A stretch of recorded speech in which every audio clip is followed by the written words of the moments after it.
Are you thinking about getting your real estate license in Tennessee? Well, if so, this video is for you because I'm going to walk you step by step through the process of exactly how to get your real estate license. My name is Tyler Roicki. I help people build better careers in real estate, and what better way to get started in real estate than to get your real estate license? Because at that point, you can help people buy, sell, and invest in real estate. And before you get started on that process, you're going to want to make sure that you'll meet the requirements to get issued a license. So it's pretty straightforward. You've got to be 18 years of age or older, and you have to have a high school diploma or GED. But as long as you'll meet those requirements, you'll be able to move on to the first step, which is to enroll in a real estate school online. So you're going to need to complete an approved 90 hours of Tennessee real estate pre-licensing education with a course provider that meets the state's requirements. And if you need a place to get started with that, I'm going to have a pinned comment below with a link to a course provider that does meet the state's requirements. And as my thank you for watching the video, I'm going to make sure you get a very nice discount on that if you decide to get started there.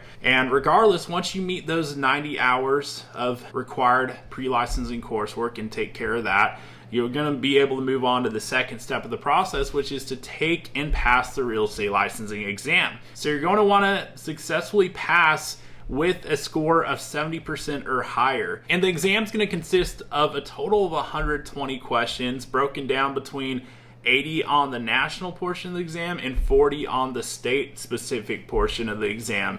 And your total allotted time to take all of that's going to be 4 hours. And like I said, to pass, you're going to need to make sure that you get a passing score of at least 70% on each section. And there's an exam fee of $39 that you'll need to pay in order to take that exam. And then once you pass, you're going to be able to move on to step 3, which is to submit your electronic fingerprint report.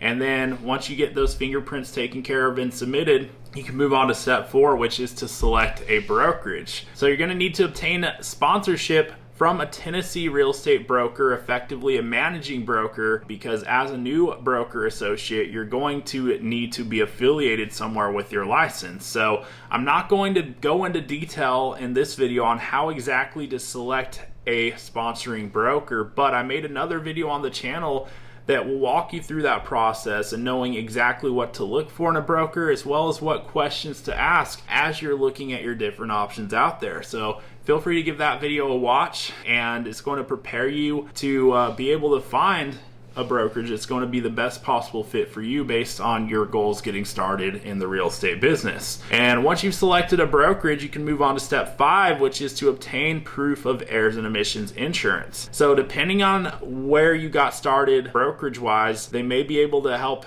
get you what you need regarding that. So I would ask whichever brokerage you're affiliating with first if they have that covered for you, or if you need to go out and get your own policy. And then regardless, make sure you submit the proof for that. And then you can move on to step 6, which is to apply for your Tennessee affiliate broker license. So you're going to want to make sure that you read all the instructions on the application, that you fill it out thoroughly, and that you pay your application fee of $91. That way they can get that process for you, and hopefully if you've met all the requirements, they issue you your license so that you can get started. And once you have your license issued in active status with a broker and you're fully on board with them, you can effectively start taking on clients and helping them with their real estate needs.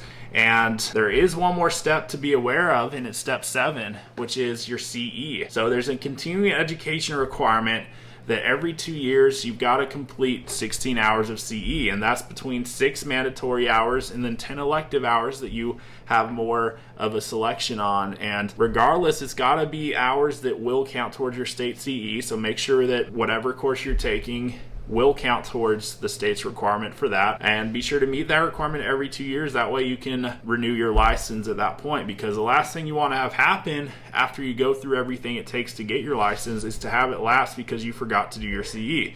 So stay on top of that. But now that you know exactly how to get your real estate license in Tennessee, there's only one question that remains. Are you going to get after it? If so, hit the subscribe button so that I may continue to share more tips with you on the journey ahead. And if you haven't done so already, check out the pinned comment below where I've included some links and resources to help you through the licensing process. And if you got value out of the video, you already know what to do. Hit the subscribe button, and I'll look forward to seeing you on the next video.